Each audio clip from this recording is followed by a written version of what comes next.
The first time the house rebuilt itself, it forgot to put me back correctly. I bought the place on Ferro Street because it was cheap. Not a good deal. Cheap. Something is wrong with this house. Cheap. I was 3 months behind on rent. My landlord had stopped knocking and started taping eviction notices to the door. The job I had barely covered groceries. So when the realtor told me the price, I didn't ask why. I signed. I go by Dark Veil, and this is another of my tales. The first night, I slept on an air mattress in the living room. No furniture yet, no curtains, just me, a camping lantern, and the sound of the house settling. Old houses do that, right? They creak, they groan. The wood expands and contracts with temperature changes. But this wasn't settling, it was building. I woke up at 3:53 a.m. to the sound of hammering, not frantic or rushed. It was measured and deliberate, the kind of rhythm a craftsman uses when they've done the same motion 10,000 times. I lay there in the dark, holding my breath, trying to convince myself it was coming from outside. A neighbor doing late-night repairs, or someone working on a shed. The sound was coming from beneath me. I grabbed my phone and turned on the flashlight. The beam cut through the darkness and illuminated my empty living room, the white walls, the scuffed hardwood floor, everything exactly as it should be. I swept the light across the room slowly, and that's when I noticed something wrong. The doorway to the kitchen looked deeper than it had that afternoon. I know how that sounds. A doorway can't get deeper, but I'm telling you what I saw. The darkness inside that frame seemed to extend further back than the kitchen should go, like someone had added extra space while I slept. I kept my flashlight on and walked toward it. Each step made the floorboards creak under my weight, but underneath that sound, I could still hear it. That patient hammering, muffled now, coming from the walls that shouldn't have cavities big enough to hide someone. When I reached the kitchen doorway, I stopped. The air smelled wrong. You know that smell right before a thunderstorm? Ozone and electricity and something metallic. It was thick here, coating the back of my throat. I shined my light into the kitchen. Everything looked normal, sink, stove, refrigerator humming, but the shadows in the corners seemed too dark, too complete.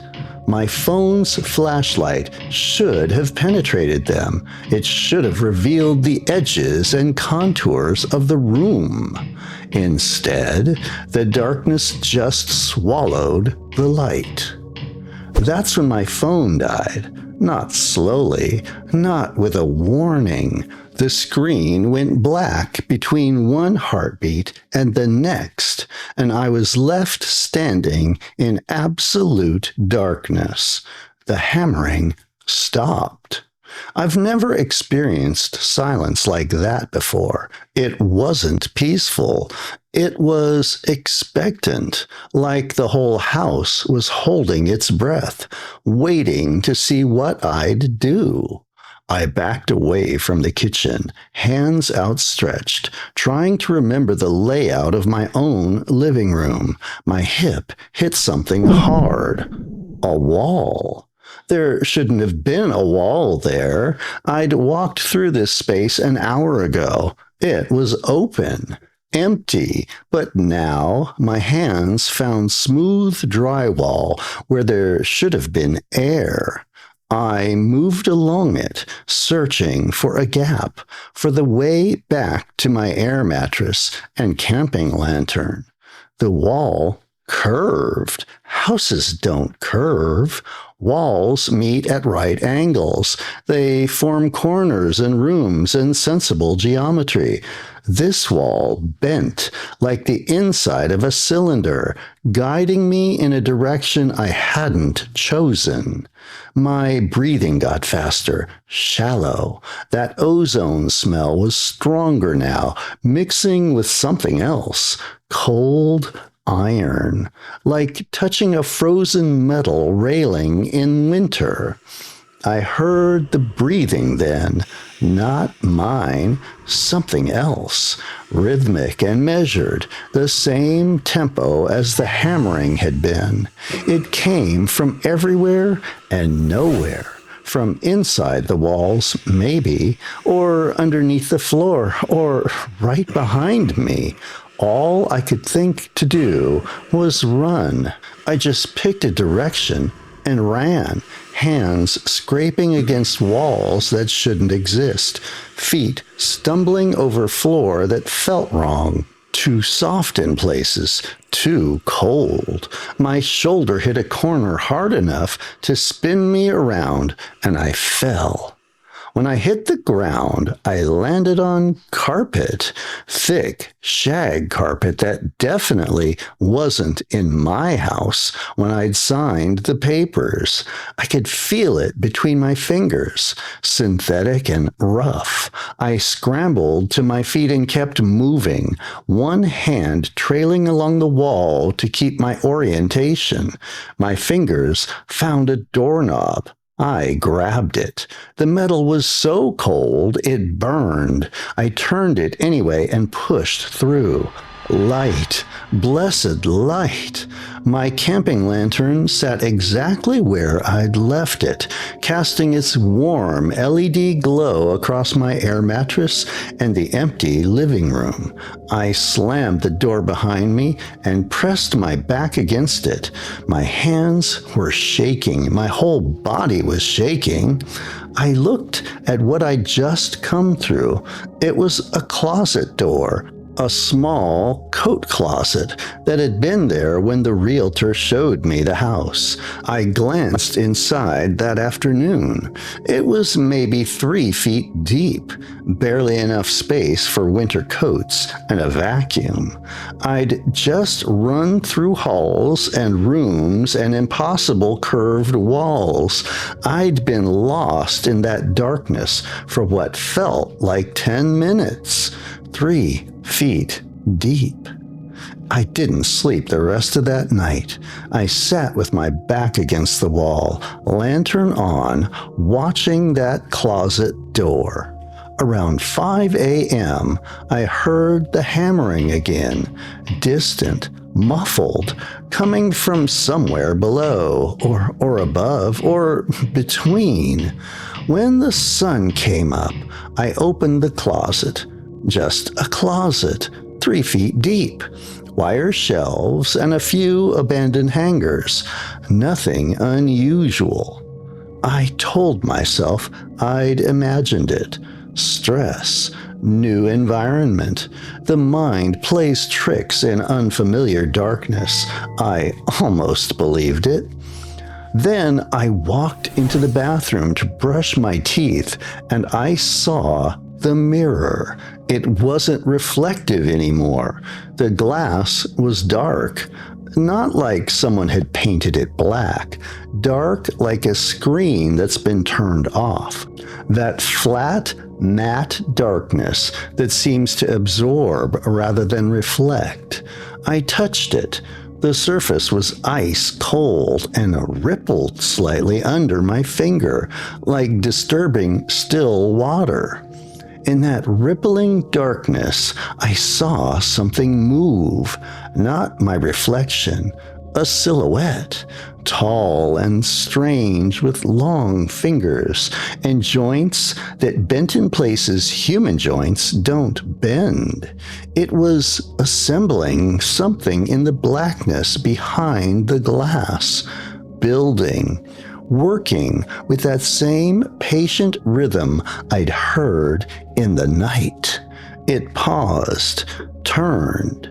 Where a face should have been, there was only smooth black glass. And in that glass, I saw myself, but my reflection wasn't moving with me. It was standing perfectly still, arms at its sides, while I stumbled backwards and hit the bathroom door frame. The thing in the mirror raised one impossibly long finger, pointed, not at me, at something behind me. I spun around. The hallway was longer than it had been. Doors I didn't remember lined both sides, their brass knobs gleaming in the morning light.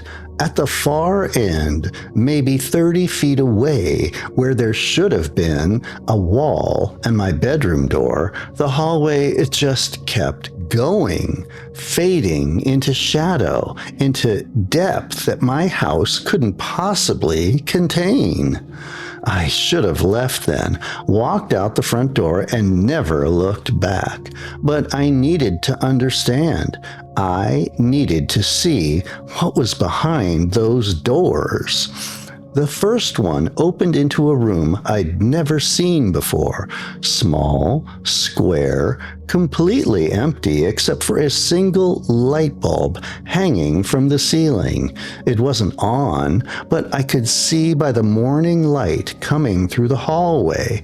The walls were bare drywall, unpainted with pencil marks and measurements scrawled across them in a handwriting that wasn't quite right. The letters were too tall, too narrow, like someone who'd learned to write by watching humans but never quite got the proportions correct. The measurements were for a man my exact height, my exact reach, my exact weight, down to the pound. My height, the width of my shoulders, the length of my arms, down to the inch.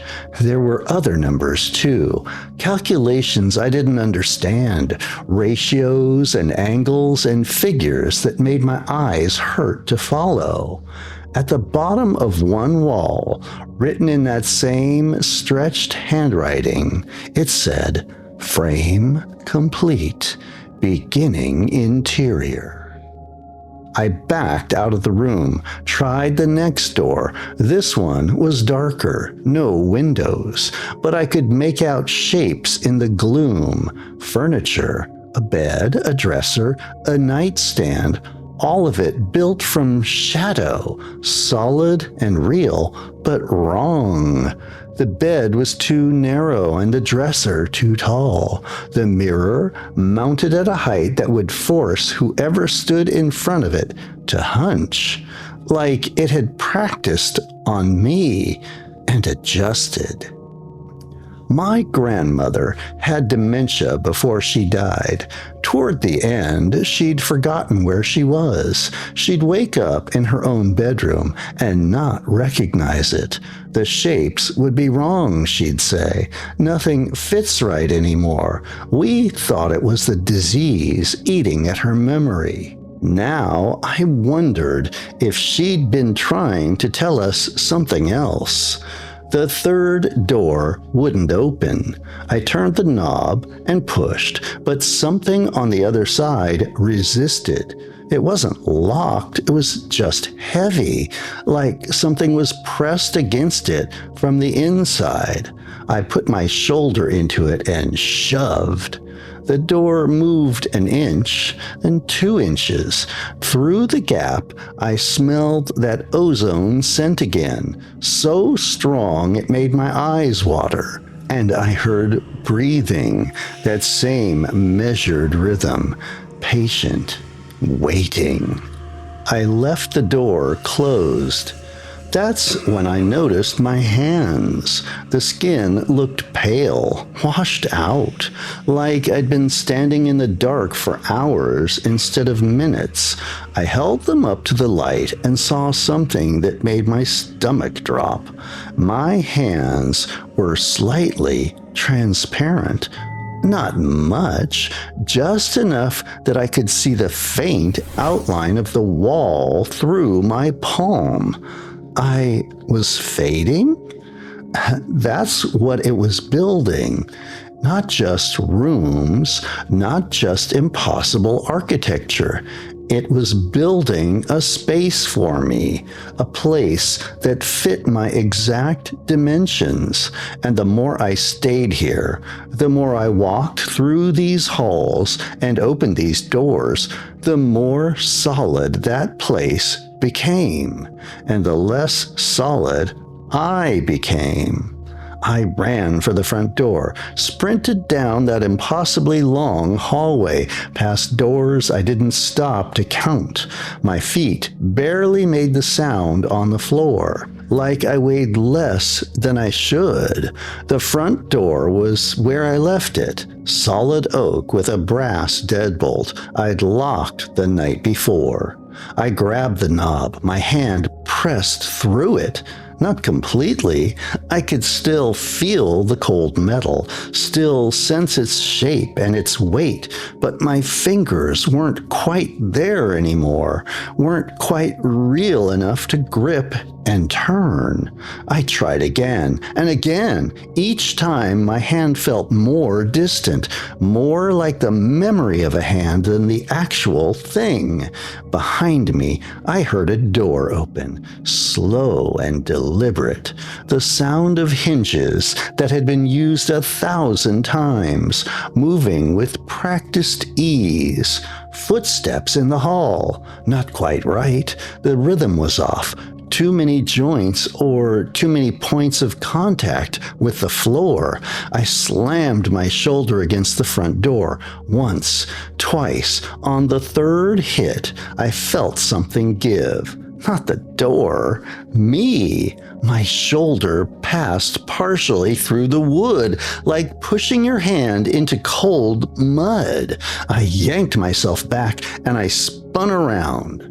The thing stood at the end of the hall, tall enough that its head nearly brushed the ceiling, built like a man if a man were assembled by someone who'd only heard them described and never seen one. Its arms hung too long, its fingers had too many segments. Where its face should have been, there was only that smooth black surface reflecting nothing. It carried something in one hand, a lantern, old-fashioned with panes of dark glass, the kind miners used to carry underground. But this one glowed inward. The light didn't shine out. It pulled in. Shadows bent toward it like water circling a drain. The thing raised the lantern, held it up between us.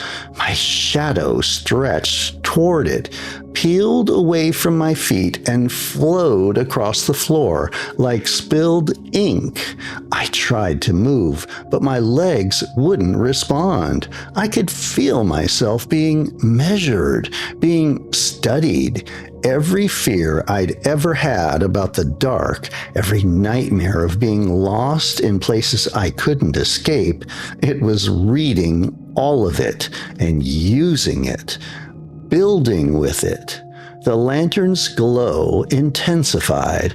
My shadow was almost gone now, absorbed into that inward light, and I understood with sudden, horrible clarity what would happen when it took the last of it. I'd be complete. The rooms it had built would be finished.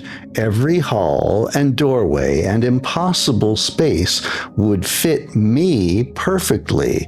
I'd live there, walk those corridors, open those doors forever. Not dead, not alive, just another piece of architecture, another room in a house that existed in the spaces between darkness and light. My phone was still in my pocket, dead and useless, but the glass screen was reflective. I yanked it out and held it up, angled it so it caught the morning light from the bathroom window. The reflected light hit the lantern. For just a second, the inward glow faltered. My shadow snapped back like a released rubber band. The thing recoiled, that smooth black face turning away from the reflection. I didn't think. I grabbed my camping lantern from the living room as quick as I could, twisted it to its highest setting, and threw it at the creature. LED light flooded the hallway. The thing's silhouette wavered like smoke. The walls around it started to fade, not disappearing, just becoming less solid, less certain. The doors that lined the hall blinked in and out of existence, there and not there, like an optical illusion my brain couldn't quite lock into. I ran. The front door opened too easily this time, like it had decided I was finished for now. I didn't stop running until the sunlight hit my face hard enough to hurt. From the street, the house looked normal, small, run down, and harmless, except the windows weren't reflecting the morning light. They were absorbing it. In the front window, I saw my reflection standing perfectly still, not mimicking me, not delayed, just standing there, inside. I'm writing this from a motel 6 miles away. My hands are solid again, opaque and real. I measured the distance from the bed to the bathroom door when I arrived, 15 feet. Tonight, it's 17. I measured twice. I haven't moved the bed. The bathroom mirror here flickered once, just once, long enough for me to see that my reflection wasn't alone.